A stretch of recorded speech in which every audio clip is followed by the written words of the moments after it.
Hello hi ನಮಸ್ಕಾರ ಎಲ್ರಿಗೂ. ಇವತ್ತಿನ ವಿಡಿಯೋದಲ್ಲಿ ನಾವು ತುಂಬಾ ಫೇಮಸ್ ಆಗಿರೋ ಆ್ಯಂಡ್ ಎಲ್ರಿಗೂ ತುಂಬಾ ಇಷ್ಟ ಆಗೋ ಕ್ರಿಸ್ಪಿ ಸಮೋಸನ ಹೇಗೆ ಮಾಡೋದು ಅಂತ ನೋಡೋಣ. ಸಮೋಸ ಸ್ಟಫಿಗೆ ನಾನು ಮೇಯ್ನ್ ಆಗಿ ಕೋಸು ಮತ್ತು ಆಲೂಗಡ್ಡೆನ ಯೂಸ್ ಮಾಡ್ತಾ ಇದ್ದೀನಿ. ಕೋಸನ್ನ ಸಣ್ಣದಾಗಿ ಹೆಚ್ಚಿಟ್ಕೊಂಡಿದ್ದೀನಿ, ಹಾಗೆ ಆಲೂಗಡ್ಡೆನ ಬೇಯಿಸಿ ಸಿಪ್ಪೆ ತೆಗೆದು ಸ್ಮ್ಯಾಶ್ ಮಾಡಿ ಇಟ್ಕೊಂಡಿದ್ದೀನಿ. ಅದಕ್ಕೆ ಸ್ವಲ್ಪ ಸಣ್ಣದಾಗಿ ಹೆಚ್ಕೊಂಡಿರೋ ಹಸಿಮೆಣಸಿನಕಾಯಿ, ಸ್ವಲ್ಪ ಈರುಳ್ಳಿ, ಹಾಗೆ ಬೇಕಾಗಿರೋ ಸ್ಪೈಸಸ್ನೆಲ್ಲ ರೆಡಿ ಮಾಡಿ ಇಟ್ಕೊಂಡಿದ್ದೀನಿ. ಜೊತೆಗೆ ನಾವು ಸಮೋಸದು ಶೀಟ್ ಮಾಡ್ಕೊಳ್ಬೇಕಾಗತ್ತೆ. ಅದಕ್ಕೆ 1 ಕಪ್ ಆಗೋಷ್ಟು ಮೈದಾ ಹಿಟ್ಟನ್ನ ತಗೊಂಡಿದ್ದೀನಿ. ಜೊತೆಗೆ ಸ್ವಲ್ಪ ಕರಿಬೇವನ್ನ ಯೂಸ್ ಮಾಡ್ತಾ ಇದ್ದೀನಿ. ಮೊದಲಿಗೆ ನಾವು ಸಮೋಸ ಸ್ಟಫ್ನ ರೆಡಿ ಮಾಡ್ಕೊಳ್ಳೋಣ. ಇದಕ್ಕೆ ಒಂದು ಪ್ಯಾನಲ್ಲಿ 2 ಸ್ಪೂನ್ ಆಗೋಷ್ಟು ಎಣ್ಣೆ ಹಾಕ್ಕೊಂಡು, ಎಣ್ಣೆ ಕಾದ್ಮೇಲೆ ಸ್ವಲ್ಪ ಸಾಸಿವೆ, ಸ್ವಲ್ಪ ಜೀರಿಗೆ, ಹಾಗೆ ಹೆಚ್ಚಿಟ್ಕೊಂಡಿರೋ ಈರುಳ್ಳಿ, ಹಸಿಮೆಣಸು, ಆನಂತರ ಸ್ವಲ್ಪ ಶುಂಠಿ ಬೆಳ್ಳುಳ್ಳಿ ಪೇಸ್ಟ್ ಹಾಕ್ಕೊಂಡು ಅದರ ಹಸಿ ಸ್ಮೆಲ್ ಹೋಗೋವರೆಗೂ ಸ್ವಲ್ಪ ಫ್ರೈ ಮಾಡ್ಕೊಳ್ಳೋಣ.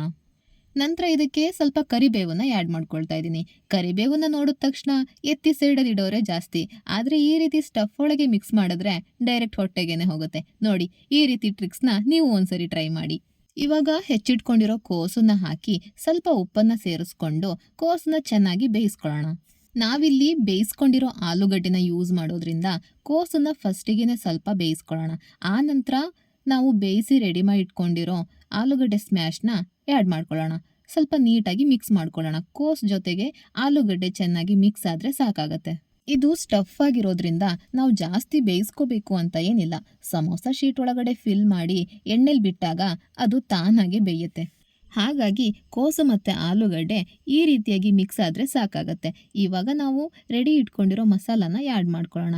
ಮಸಾಲೆಗೆ ನಾನು ಜೀರಾ ಪೌಡರು, ಪೆಪ್ಪರು, ಅರಿಶಿಣ, ಅಚ್ಚ ಖಾರದ ಪುಡಿ, ಹಾಗೆಯೇ ಸ್ವಲ್ಪ ಗರಂ ಮಸಾಲಾನ ಆ್ಯಡ್ ಮಾಡಿದ್ದೀನಿ.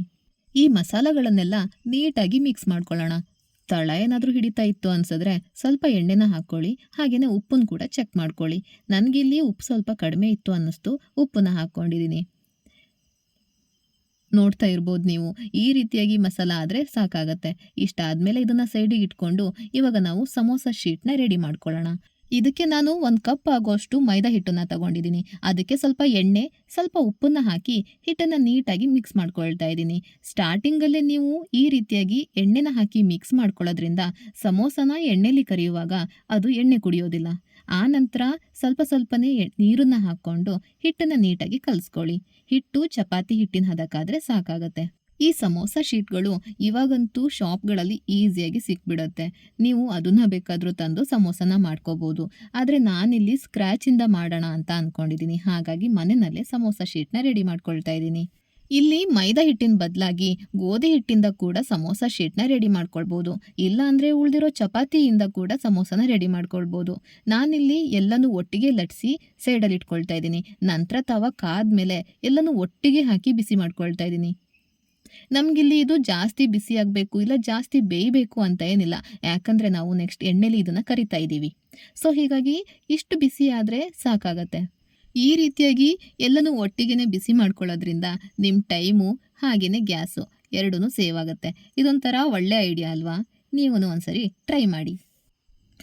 ನಂತರ ನಾವು ಈ ಎಡ್ಜಸ್ಗಳನ್ನೆಲ್ಲ ಈ ರೀತಿಯಾಗಿ ಕಟ್ ಮಾಡ್ಕೊಳ್ಳೋಣ. 4 ಸೈಡ್ ನೀವು ಇದೇ ರೀತಿಯಾಗಿ ಕಟ್ ಮಾಡ್ಕೊಳ್ಳಿ. ಆ ಕಟ್ ಮಾಡ್ಕೊಂಡಿರೋ ಪೀಸಸ್ನ ಹಾಗೆಯೇ ಇಟ್ಕೊಂಡಿರಿ. ಅದನ್ನು ನಾವು ಎಣ್ಣೆಯಲ್ಲಿ ಕರೆದ್ಬಿಟ್ಟು ಸಮೋಸ ಮಸಾಲೆಗೆ ಆ್ಯಡ್ ಮಾಡಿಕೊಂಡ್ರೆ ಆ ಟೇಸ್ಟ್ ತುಂಬಾ ಚೆನ್ನಾಗಿರುತ್ತೆ. ನೋಡಿ, ಈ ರೀತಿಯಾಗಿ ನೀವು ಒಂದು ಸೈಜ್ನ ಇಟ್ಕೊಂಡು ನೀಟಾಗಿ ಕಟ್ ಮಾಡ್ಕೊಳ್ಳಿ. ಎಲ್ಲನೂ ಈಕ್ವಲ್ ಆಗಿ ಬರೋ ಥರ ಕಟ್ ಮಾಡ್ಕೊಳ್ಳಿ. 1 ಚಪಾತಿನಲ್ಲಿ 3 ಶೀಟ್ ಆಗುತ್ತೆ. ಹಾಗೆ ನಾನು ಇಷ್ಟು ಶೀಟ್ಗಳನ್ನು ರೆಡಿ ಮಾಡ್ಕೊಂಡಿದ್ದೀನಿ. ನಾನು ಆಗಲೇ ಹೇಳ್ದಂಗೆ ಆ ಕಟ್ ಮಾಡ್ಕೊಂಡಿರೋ ಎಡ್ಜಸ್ಗಳನ್ನೆಲ್ಲ ಇವಾಗ ಎಣ್ಣೆಯಲ್ಲಿ ಕರ್ಕೊಂಡು ಇದನ್ನು ನಾವು ಮಸಾಲೆಗೆ ಆ್ಯಡ್ ಮಾಡ್ಕೊಳ್ಳೋಣ. ಇದನ್ನು ಹಾಗೆ ಕೂಡ ತಿನ್ಬೋದು, ಆದರೆ ನಾನು ಸ್ವಲ್ಪ ಸಮೋಸ ಟೇಸ್ಟ್ ಡಿಫ್ರೆಂಟ್ ಆಗಿರಲಿ ಅಂತ ಇದನ್ನು ಎಣ್ಣೆಯಲ್ಲಿ ಕರ್ಕೊಂಡು ಅದನ್ನು ಸ್ವಲ್ಪ ಪುಡಿ ಮಾಡಿ ಸಮೋಸ ಸ್ಟಫ್ ಒಳಗೇ ಹಾಕ್ತಾಯಿದ್ದೀನಿ. ಇಷ್ಟು ಕಲರ್ ಆದರೆ ಸಾಕಾಗತ್ತೆ. ಇದು ಸ್ವಲ್ಪ ಬಿಸಿ ಇರುವಾಗಲೇ ನೀವು ಪುಡಿ ಮಾಡಿಕೊಂಡು ಮಸಾಲೆ ಒಳಗೆ ಆ್ಯಡ್ ಮಾಡ್ಕೊಳ್ಳಿ. ಮಸಾಲೆನ ನೀಟಾಗಿ ಒಂದ್ಸರಿ ಮಿಕ್ಸ್ ಮಾಡಿಕೊಂಡು ಸಮೋಸ ಸ್ಟಫಿಂಗಾಗಿ ಯೂಸ್ ಮಾಡ್ಬೋದು. ಇವಾಗ ನಾವು ಸಮೋಸ ಶೀಟ್ನ ರೆಡಿ ಮಾಡ್ಕೊಬೇಕು. ಅದಕ್ಕೆ ಮೇಯ್ನಾಗಿ ನಮಗೆ ಗಮ್ ಬೇಕು. ಗಮ್ ಅಂದರೆ ಅದೇ ಮೈದಾ ಹಿಟ್ಟಿಗೆ ಸ್ವಲ್ಪ ನೀರನ್ನು ಮಿಕ್ಸ್ ಮಾಡಿ ಈ ರೀತಿಯಾಗಿ ಕಲಿಸ್ಕೊಂಡ್ರೆ ಗಮ್ ರೆಡಿ ಆಗುತ್ತೆ. ಇವಾಗ ನಾವು ಸಮೋಸನ ರೆಡಿ ಮಾಡಿ ಇಟ್ಕೊಳ್ಳೋಣ. ಇದಕ್ಕೆ ನಾವು ಶೀಟನ್ನು ಒಂದು ತುದಿಯಿಂದ ಈ ರೀತಿಯಾಗಿ ಫೋಲ್ಡ್ ಮಾಡಿ ಅದಕ್ಕೆ ಸ್ಟಫಿಂಗ್ನ ಹಾಕಿ ಈ ರೀತಿಯಾಗಿ ಫೋಲ್ಡ್ ಮಾಡಬೇಕು.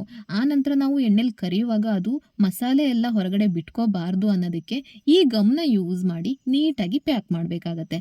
ಅದೇ ರೀತಿಯಾಗಿ ಉಳಿದಿರೋ ಎಲ್ಲ ಸಮೋಸನೂ ಹೀಗೆ ಪ್ಯಾಕ್ ಮಾಡ್ಕೊಳ್ಳಿ. ಆದಷ್ಟು ಸಮೋಸದ ಎಲ್ಲ ತುದಿನ ಗಮ್ ಹಾಕಿ ನಾವು ಕ್ಲೋಸ್ ಮಾಡ್ಕೊಳ್ಳೋಣ. ಇಲ್ಲ ಅಂದರೆ ನಾವು ಎಣ್ಣೆಲಿ ಬಿಟ್ಟಾಗ ಸಮೋಸ ಮಸಾಲೆ ಹೊರಗಡೆ ಬರೋ ಚಾನ್ಸಸ್ ಇರುತ್ತೆ. ನಾನಿಲ್ಲಿ ಡೀಪ್ ಫ್ರೈ ಆಗೋಷ್ಟು ಎಣ್ಣೆನ ತಗೊಂಡು ಎಲ್ಲ ಸಮೋಸನೂ ಒಟ್ಟಿಗೆ ಹಾಕಿ ಫ್ರೈ ಮಾಡ್ಕೊಳ್ತಾ ಇದ್ದೀನಿ, ಅಂದರೆ ಡೀಪ್ ಫ್ರೈ ಮಾಡ್ತಾ ಇದ್ದೀನಿ. ಇವಾಗ ಸ್ವಲ್ಪ ಕಲರ್ ಚೇಂಜ್ ಆಗ್ತಿದ್ದಂಗೆ ಇನ್ನೊಂದು ಸೈಡಲ್ಲಿ ತಿರುಗಿಸಿ ಹಾಕ್ಕೊಳ್ಳೋಣ. ಎರಡೂ ಸೈಡು ನಾವು ಗೋಲ್ಡನ್ ಬ್ರೌನ್ ಕಲರ್ ಬರೋವರೆಗೂ ಈ ರೀತಿಯಾಗಿ ಬೇಯಿಸ್ಕೊಳ್ಳೋಣ. ಹೀಗೆ ಇದನ್ನು 10ರಿಂದ 15 ನಿಮಿಷ ಡೀಪ್ ಫ್ರೈ ಮಾಡಿಕೊಂಡ್ರೆ ಕಲರ್ ಚೇಂಜ್ ಆಗಿರೋ ಬಿಸಿ ಬಿಸಿ ಸಮೋಸ ರೆಡಿ ಆಗುತ್ತೆ. ಇವಾಗ ನಾನು ಇದನ್ನು ನಮ್ಮ ಮನೆಯವರಿಗೆಲ್ಲ ಕೊಟ್ಬಿಟ್ಟು ಟೇಸ್ಟ್ ಹೇಗಿದೆ ಅಂತ ಕೇಳ್ತೀನಿ. ನೀವೂ ಮನೆಯಲ್ಲಿ ಟ್ರೈ ಮಾಡಿ ಟೇಸ್ಟ್ ಹೇಗಿತ್ತು ಅನ್ನೋದನ್ನು ನನಗೆ ಕಮೆಂಟ್ ಮಾಡಿ ಹೇಳಿ. ನೆಕ್ಸ್ಟ್ ಇನ್ನೊಂದು ವಿಡಿಯೋದಲ್ಲಿ ಸಿಗ್ತೀನಿ. ಅಲ್ಲಿವರೆಗೂ ಟಾಟಾ, ಬಾಯ್ ಬಾಯ್.